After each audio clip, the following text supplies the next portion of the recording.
So today I want to share my favorite tips for mature eyes. But here's the important part. These tips you can absolutely start doing now, even if you don't consider yourself in the mature category yet. Think of them as future-proofing your makeup. We're going to be talking about the arch technique.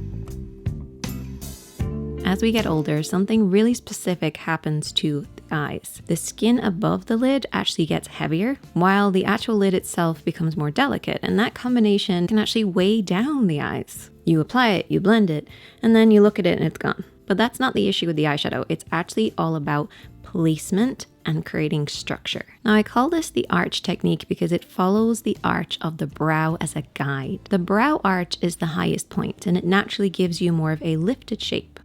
If we mirror that and create an arch with our eyeshadow, we automatically create a frame that lifts the eyes as well.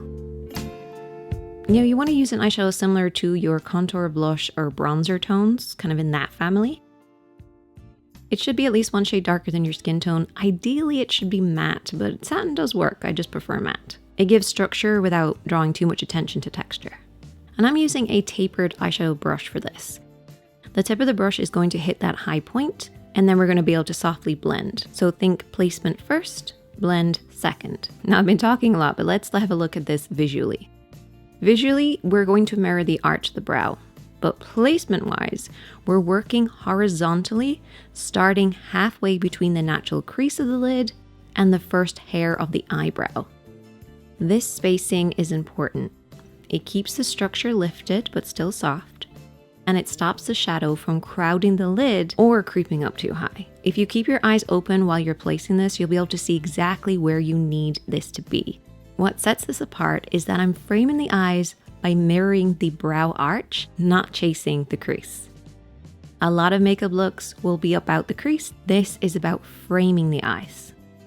Once you have this frame in place, you can apply whatever you like on the lid. I use a little bit of black, a little bit of a golden kind of champagne tone, and don't be afraid to use your fingertips. And there we have it. I really hope that you enjoyed this one. And as always, my friends, be kind to yourself, be kind to others, and I'll see you in the next one.